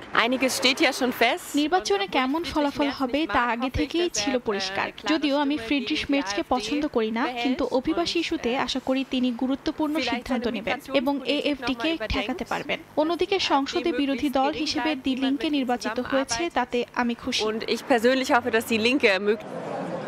নির্বাচনের ফলাফল ঘোষণার পরপরই সরকার গঠনে আলোচনা শুরু করেছে দেশটির রাজনৈতিক দলগুলো। বিজয়ী দল সিডিইউ ও সিএসইউর সাথে এসপিডি ও গ্রিন দল কিংবা পিএসপির মধ্যে জোটের সম্ভাবনা থাকলেও চরম রক্ষণশীল দল এএফটির সঙ্গে জোট বাঁধতে নারাজ জার্মানির নতুন সম্ভাব্য চ্যান্সেলর ফ্রিডরিশ ম্যার্চ। জার্মানিতে দিনভর ভোট গ্রহণ শেষে জাতীয় নির্বাচন কমিশন জানিয়েছে দেশটির দক্ষিণ পশ্চিমাঞ্চলে সবচেয়ে বেশি আসনে জয়লাভ করেছে চ্যান্সেলর পদপ্রার্থী ফ্রিডরিশ ম্যার্চের সিডিইউ এবং সিএসইউর প্রার্থীরা। আবার কোথাও কোথাও এসপিডি এবং গ্রিন দলের প্রার্থীরা জয়ী হলেও দেশটির পূর্বাঞ্চলে অর্থাৎ থুইডিংয়েন, জাকসেন আনহাল্ট এবং ব্রান্ডেনবুর্গে সবচেয়ে বেশি ভোট পড়েছে চরম রক্ষণশীল উগ্রবাদী দল এএফডির বাক্সে। সব মিলিয়ে কোনো দলই সংখ্যাগরিষ্ঠতা না পাওয়ায় জোট সরকারের সম্ভাবনা দেখছেন অনেকেই। জার্মানি থেকে বিটু বড়ুয়া, সময় সংবাদ। শান্তির জন্য প্রয়োজনে পদ ছাড়তে রাজি আছেন বলে মন্তব্য করেছেন ইউক্রেনের প্রেসিডেন্ট ভলোদিমির জেলেনস্কি। পদত্যাগের বিনিময়ে ন্যাটোর সদস্যপদ চাইলেন তিনি। এদিকে যুদ্ধের 3 বছর পূর্ণ হওয়ার আগের দিন ইউক্রেনে এ যাবৎকালের সবচেয়ে বড় ড্রোন হামলা চালিয়েছে রাশিয়া। যাত্রী নেই, উড়োজাহাজও নেই, তবুও পাকিস্তানের নতুন গাদার আন্তর্জাতিক বিমানবন্দর রয়ে গেছে আলোচনার কেন্দ্রবিন্দুতে। চীনের সম্পূর্ণ অর্থায়নে নির্মিত $240 মিলিয়ন এই প্রকল্প কবে চালু হবে তা নিয়ে রয়েছে অনিশ্চয়তা। এর বিপরীতে আশেপাশের বালুচিস্তানের বাস্তবতা একেবারেই ভিন্ন, যেখানে বিদ্যুৎ ও বিশুদ্ধ পানির সংকট প্রকট। বছরে 4 লাখ যাত্রীকে সেবা দেওয়ার লক্ষ্য নিয়ে পাকিস্তানের উপকূলীয় শহর গাদারে 2024 সালের অক্টোবরে নতুন বিমানবন্দর নির্মাণ করা হয়। অথচ শহরের মোট জনসংখ্যাই মাত্র 90,000। এলাকাটি এখনও জাতীয় বিদ্যুৎ গ্রিডের সঙ্গেও সংযুক্ত নয়। রয়েছে পর্যাপ্ত বিশুদ্ধ পানির অভাব। এই অবস্থায় এই বিমানবন্দর কতটা প্রাসঙ্গিক তা নিয়ে প্রশ্ন স্থানীয়দের। গত এক দশকে চীন পাকিস্তান অর্থনৈতিক করিডোর প্রকল্পের মাধ্যমে বেলুচিস্তান ও গাদারে বিপুল বিনিয়োগ করেছে চীন।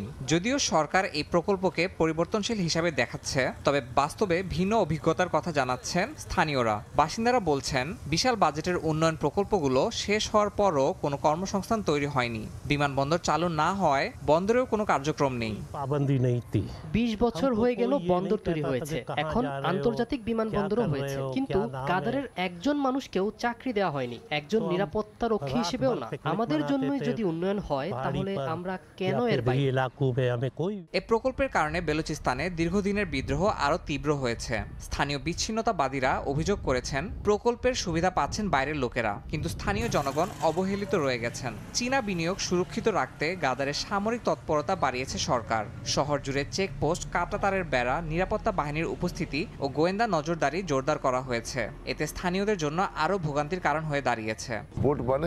আগে আমরা রাতে পাহাড়ে বা গ্রামে গিয়ে নির্ভয়ে চলাফেরা করতে পারতাম। কেউ আমাদের জিজ্ঞেস করতো না কোথা থেকে এসেছি বা আমাদের পরিচয় কি, কিন্তু এখন বারবার আমাদের পরিচয় জানতে চাওয়া হয়। আমরা তো এখানকার বাসিন্দা, আমাদেরকেই প্রমাণ দিতে হবে কেন? যারা জিজ্ঞেস করে তাদের আগে নিজেদের পরিচয় দেওয়া উচিত। সরকারের দাবি, এই প্রকল্পের মাধ্যমে কয়েক হাজার কর্মসংস্থান সৃষ্টি হয়েছে, তবে স্থানীয়রা সেই সুযোগ পাচ্ছেন কিনা তা স্পষ্ট নয়। ইয়াসিন মোহাম্মদ জিসান, সময় সংবাদ। আয়ারল্যান্ডে প্রথমবারের মতো নারী উদ্যোক্তাদের নিয়ে ঈদ বাংলা বাজারের আয়োজন করা হয়েছে। মেলায় অংশগ্রহণ করেন বহু প্রবাসী বাংলাদেশে নারী উদ্যোক্তা। বিভিন্ন পণ্যের পসরা সাজিয়ে বসেন তারা। তাদের উৎসাহ দিতে ভিড় জমান শত শত ক্রেতা। আয়ারল্যান্ড থেকে সৈয়দ জুয়েলের রিপোর্টে বিস্তারিত। বিভিন্ন স্টলে ভিড় করেছেন অনেকে, কেনাকাটায় ব্যস্ত সময় পার করছেন তারা। এমন চিত্রের দেখা মিলল ডাবলিনের সেন্ট ক্যাবিন্স কলেজের হলরুমে। আয়ারল্যান্ডের সিমসাম গোছানো কাউন্টি ওয়াটারফোর্ড, এখানকার কন্যাজয় জননী গ্রুপের পক্ষ থেকে আয়োজন করা হয় ঈদ বাংলা বাজারের। এই প্রথমবারের মতো দেশটিতে নারী উদ্যোক্তাদের নিয়ে এমন ভিন্নধর্মী আয়োজন করা হলো। উদ্যোক্তাদের উৎসাহ দিতে উপস্থিত ছিলেন শত শত ক্রেতা। শুধু কাপড়ই নয়, বাংলাদেশি অনেক সুস্বাদু খাবারের স্টলেরও দেখা মেলে বাংলা বাজারে। সুলভ মূল্যে বিভিন্ন ধরনের বাংলাদেশি পণ্য বিক্রি করা হয়। প্রতিটি স্টলে ছিল ক্রেতাদের উপস্থিতি। এমন আয়োজন দেশীয় পণ্যের চাহিদা আরো বাড়াবে বলে মনে করছেন উদ্যোক্তারা। প্রবাসের মাটিতে আমরা সকল নারী উদ্যোক্তা আমাদের দেশীয় পণ্যকে রিপ্রেজেন্ট করতে পেরে আমরা গর্বিত। মানুষের ভিড়ে মনে হচ্ছে যে আমরা এক টুকরো বাংলাদেশ এই হলের ভিতরে চলে আসছে। এখানে আসলে এরকম মেলা আমাদের দেশি পণ্যের জন্য মানে খুবই, আমার কাছে মনে হয় খুবই ইম্পর্টেন্ট। এখানে বেড়ে ওঠা নতুন প্রজন্মরাও এমন আয়োজন দেখে দারুণ উৎসাহ পেয়েছে। এটা একটা গেট টুগেদারের মতন, মানুষ অনেক দূরে থেকে আসে এই গেট টুগেদারের জন্য, and we can make friends. মাঝে মাঝে হওয়া দরকার। অনেক জামা কাপড় কিনলাম বাঙালি, দেন অনেক কিছু খেলাম। আয়ারল্যান্ডে অনেক বাঙালি উদ্যোক্তা মহিলা ভাবিরা আছেন, তাদেরকে উৎসাহ দেওয়ার জন্য এই প্রোগ্রামটা অনুষ্ঠিত হতে যাচ্ছে। ইনশাআল্লাহ ফিউচারে আরো বড় পরিসরে আরো সাকসেসফুল করব আমরা। দেশীয় পণ্যের প্রসার করার পাশাপাশি নারী উদ্যোক্তাদের এগিয়ে নিতে এই আয়োজন করা হয়েছে বলে জানান আয়োজকরা। আগামীতে আরো বড় পরিসরে এমন আয়োজন নিয়ে হাজির হওয়ার কথা জানান তারা। সব মিলিয়ে 21 জন নারী উদ্যোক্তা অংশ নিয়েছিলেন এই আয়োজনে। আয়ারল্যান্ডের এই কন্যাজয় জননীর এমন আয়োজনে এখানে নারী উদ্যোক্তারা যেমন একদিকে উৎসাহিত হচ্ছেন, পাশাপাশি নতুন উদ্যোক্তাও সৃষ্টি হচ্ছে, বাড়ছে দেশীয় পণ্যের প্রচার। এতে করে আগামী দিনে বাংলাদেশের অর্থনীতিতে একটু হলেও যোগ হবে তাদের কন্ট্রিবিউশন। সৈয়দ জুয়েল, সময় সংবাদ, আয়ারল্যান্ড। অস্ট্রেলিয়ার বাংলাদেশে অধ্যুষিত এলাকা ক্যাম্প বেলটাউনে প্রথমবারের মতো দিনব্যাপী অমর একুশে বইমেলার আয়োজন করা হয়েছে। স্থানীয় কাউন্সিলরের সার্বিক সহযোগিতায় বাঙালির প্রাণের এই মেলা প্রথম প্রচেষ্টাতে ব্যাপক সাড়া ফেলেছে। অস্ট্রেলিয়া থেকে SM আমিনুল রুবেলের রিপোর্টে। আন্তর্জাতিক মাতৃভাষা দিবসের সম্মানে সপ্তাহান্তে অস্ট্রেলিয়ার সিডনির বাংলাদেশি অধ্যুষিত এলাকা ইঙ্গেলবার্নে প্রথমবারের মতো আয়োজিত হলো অমর একুশে বইমেলা। সিটি কাউন্সিলের সহযোগিতায় সাবকন্টিনেন্ট ফ্রেন্ডস অফ ক্যাম্পবেলটাউন দিনব্যাপী এই বইমেলার আয়োজন করে। দিনের শুরুতে প্রভাত ফেরি ও অস্থায়ী শহীদ মিনারে পুষ্পস্তবক অর্পণের মধ্য দিয়ে মেলার কার্যক্রম শুরু হয়। মেলায় দেশি বিদেশি বেশ কয়েকটি বইয়ের স্টল ও দেশি হরেক রকমের খাবারের স্টল অংশগ্রহণ করে। প্রতিটি স্টল বাংলা ভাষার ও আন্তর্জাতিক সমাদৃত নানান বই দিয়ে সাজানো হয়।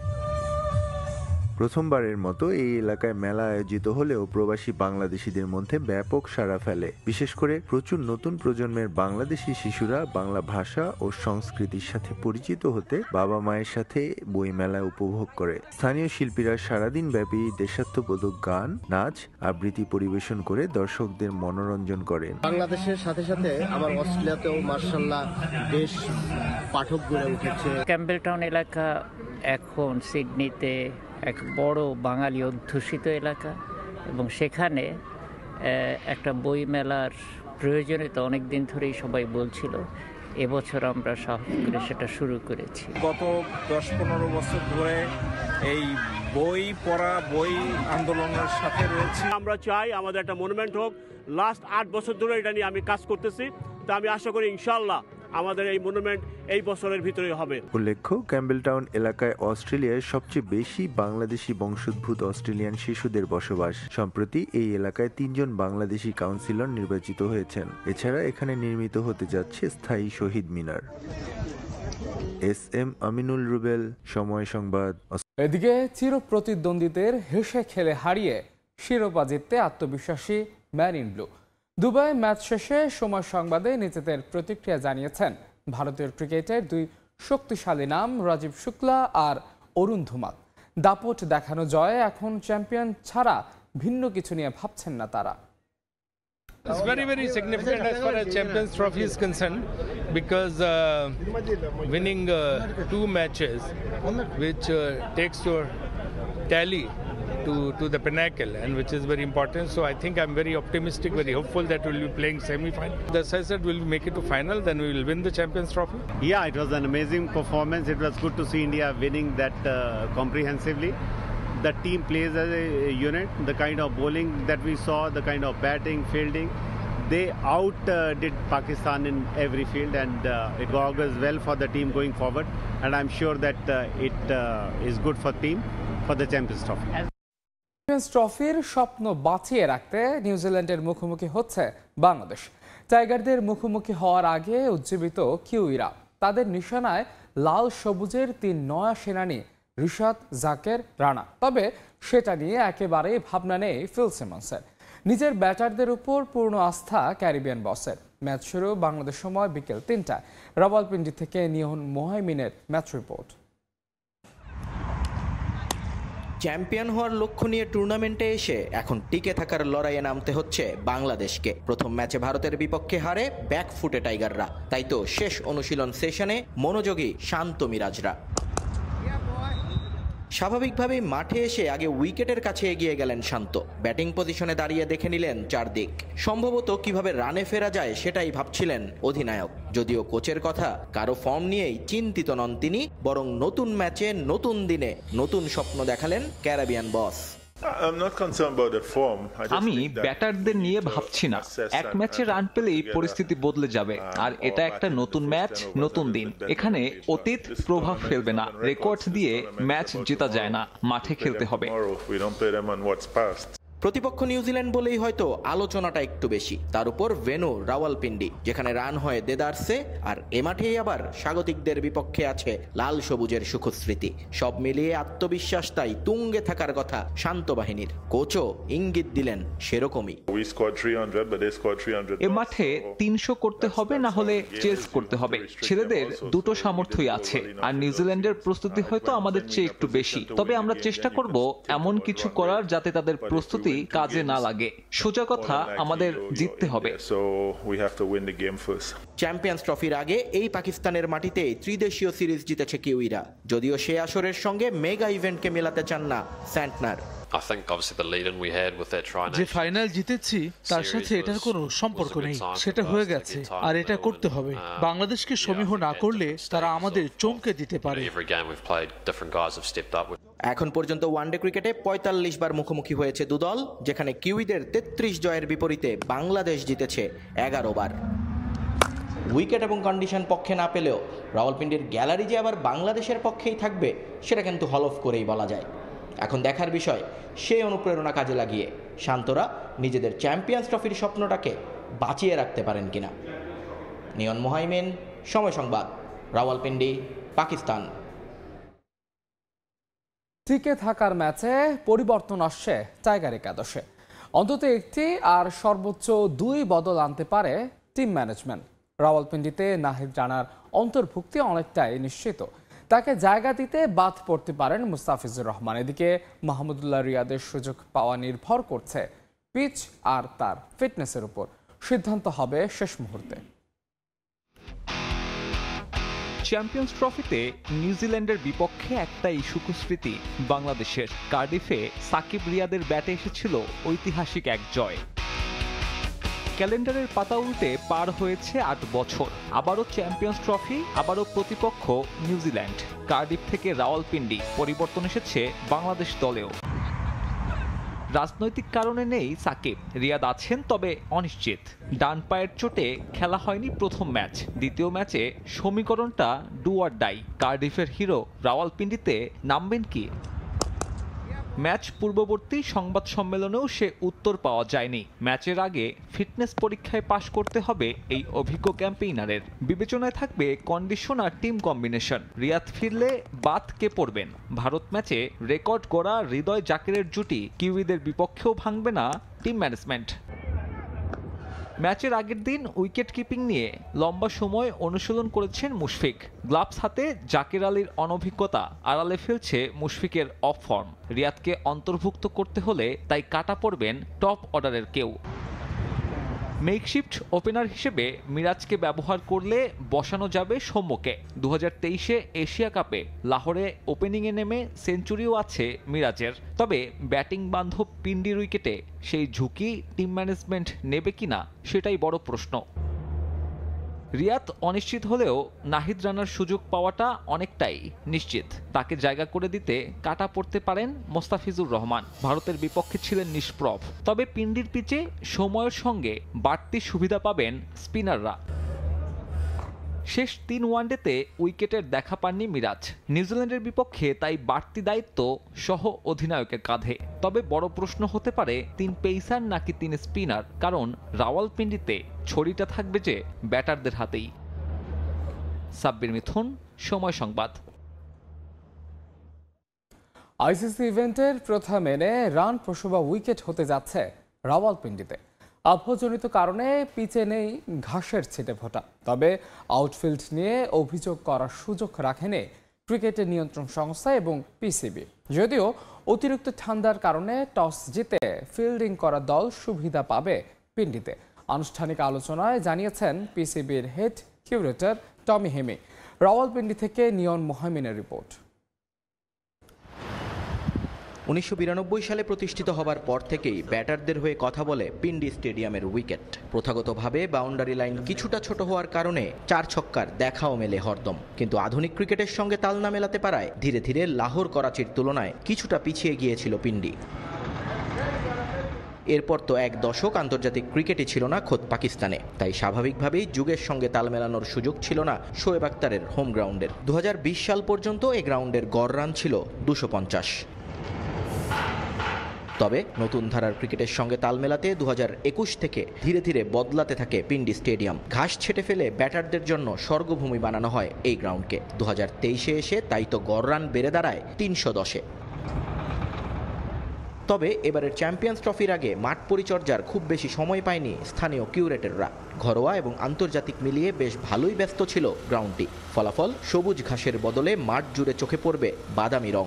আর শীতের শেষ দিক হওয়ায় উইকেটেও নেই ঘাসের দেখা, তাই বোলারদের জন্য কোন বিভীষিকা অপেক্ষা করছে সেটাই দেখার বিষয়। মাঠে 13টা উইকেট থাকলেও চ্যাম্পিয়ন্স ট্রফির জন্য আইসিসি তৈরি করেছে 4টি। একটিকে নেট অনুশীলনের জন্য ছেড়ে দিয়ে বাকি 3টিতে হবে বাংলাদেশ, নিউজিল্যান্ড, পাকিস্তান, অস্ট্রেলিয়ার ম্যাচ। উইকেট ছাড়াও এই মাঠে খেলতে নামার আগে আবহাওয়াকে বিপক্ষে রেখেই চিন্তা করতে হবে ক্রিকেটারদের। তবে টস জিতে গেলে অবশ্য ভিন্ন কথা। বিসিবির সাবেক এবং পিসিবির বর্তমান হেড কিউরেটর টনি হেমিং জানালেন, রাতের আলোয় বোলিং এখানে খুবই কষ্ট। যত বড় রানি থাকুক না কেন বোর্ডে, ডিফেন্ড করতে স্কিলের পাশাপাশি থাকতে হবে ভাগ্যের সাহায্য।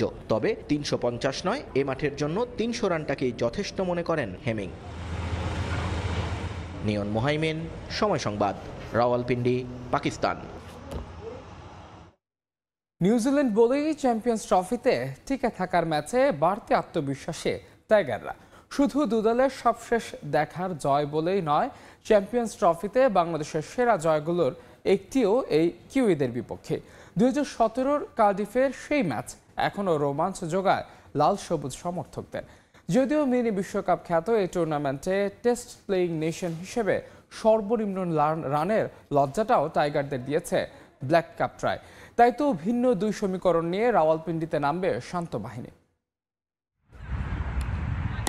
আরও এক আইসিসি ইভেন্ট প্রশ্ন, তবে আবারও কি খালি হাত? বিরাটের সেঞ্চুরিতে ভারতের বিপক্ষে পাকিস্তানের অসহায় আত্মসমর্পণ, তাতে এখন অনেকটাই ওপেন এ গ্রুপের সমীকরণ।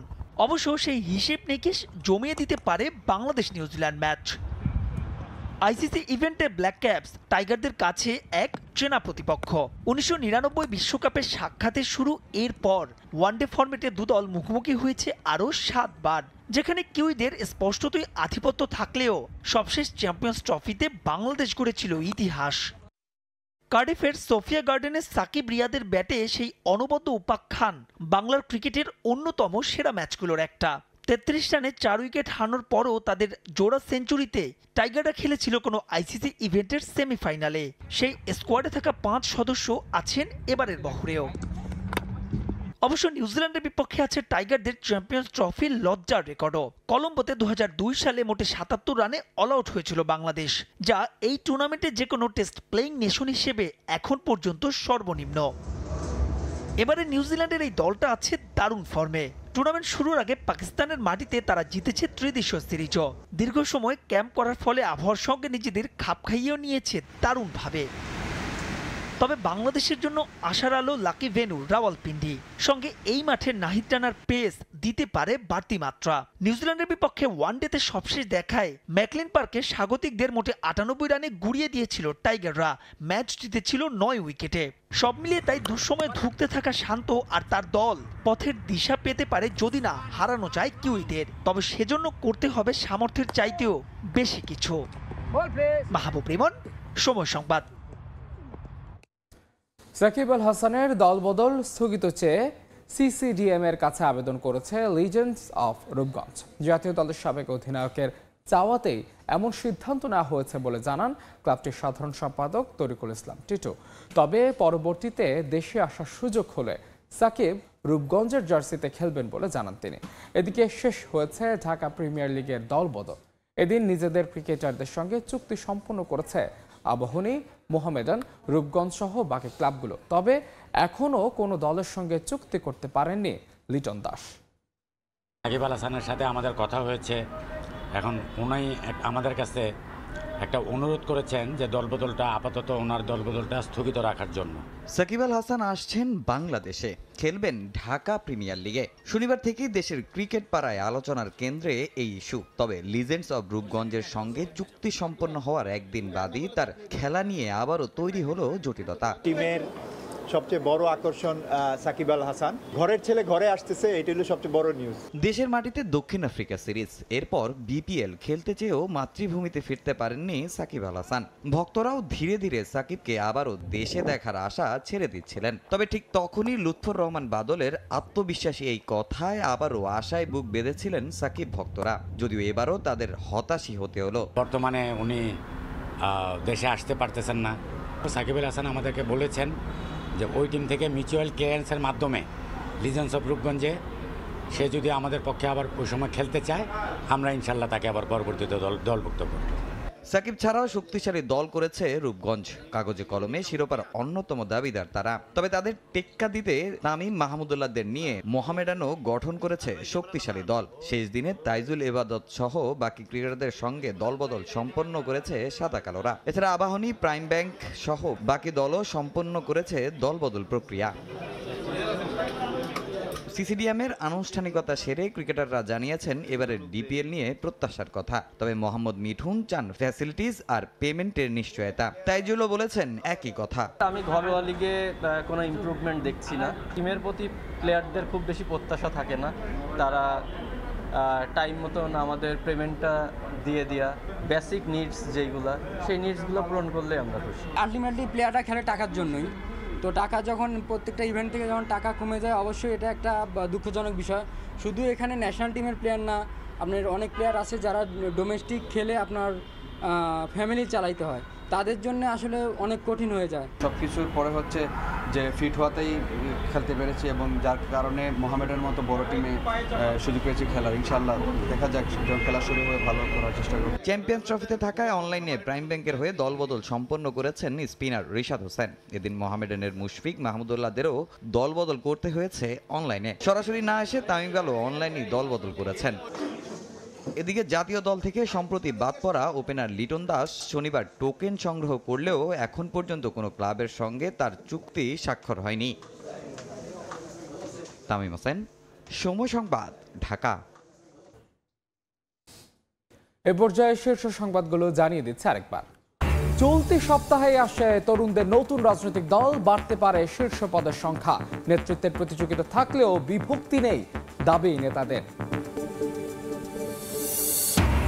বছরের পর বছর ঘুরেও মিলছে না অবসর সুবিধা। কল্যাণ ট্রাস্টের টাকা ঝুলে আছে ৭৪,০০০ আবেদন। অর্থের সংকট বলছে কর্তৃপক্ষ, বন্ড ইস্যু করে সমাধানের চেষ্টা। ধুকে ধুকে চলছে পূর্বাঞ্চল রেলওয়ে। চাহিদার ১১৬টি ইঞ্জিনের বিপরীতে মিলছে মাত্র ৭২টি। বেশিরভাগই জরাজীর্ণ, ত্রুটিপূর্ণ। গুরুত্বপূর্ণ রুটে শিডিউল বিপর্যয়। এবং জার্মানির পার্লামেন্ট নির্বাচনে জয় রক্ষণশীল গণতান্ত্রিক দল সিডিইউ ভরাডুবির পর পরাজয় মেনে নিলেন চ্যান্সেলর ওলাফ শলজ। আবারও জোট সরকার গঠনের সম্ভাবনা।